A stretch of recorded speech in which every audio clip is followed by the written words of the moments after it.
Hi, I'm Joel from AmpForce Solar. Today we've installed a Commodore PowerHub XL50. We rocked up on site today around about 9 o'clock and it's about 4 o'clock now, so we've got the whole system installed in one day. So we did 31 panels on the roof, Canadian 440 watt panels. We've installed the PowerHub, and that's why I like using PowerHubs from Commodore, because most of the hard work's been done. The cabinet's already wired up. All we have to do is slide the batteries in, bring the solar cables in. And that's why with 3 of us, we can get a job like this done in one day. The customer's surprised that we're leaving in one day. He's over the moon, and so are we.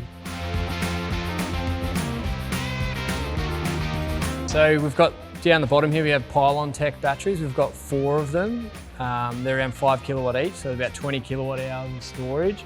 Coupled with that, we've got the Victron Quattro 15 kVA inverter. Can continuously put out 12 kilowatts to the home, which is the same as being on the grid. You know, we're talking around 50 amp supply. Then we have the Fronius Inverter over here, which can put out 5 kilowatt to the batteries or to the house. And then to the side here, we got a Victron 450-200 inverter. You can put up 12 kilowatts of panels on that if you like. And that'll feed the batteries direct, 48 volt. This is our PowerHub XL cabinet. It's all neat little unit.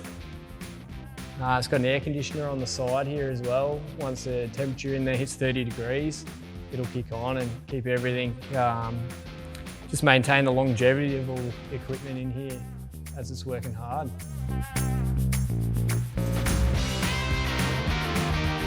In this system, we've got a generator hooked in. It's all programmed. It's all, so when the batteries get to 20%, it'll kick on. And it all comes on an app on your phone, so you can start the generator from your phone. If it's gonna come on in the middle of the night and wake you up, it's good to have that feature to start it before bed. But yeah, we turned this on probably about an hour and a half ago, and the batteries are 50%. And as you can see here, we're already up to 80%, and it's not a full sunny day. So yeah, the power's really feeding into the batteries.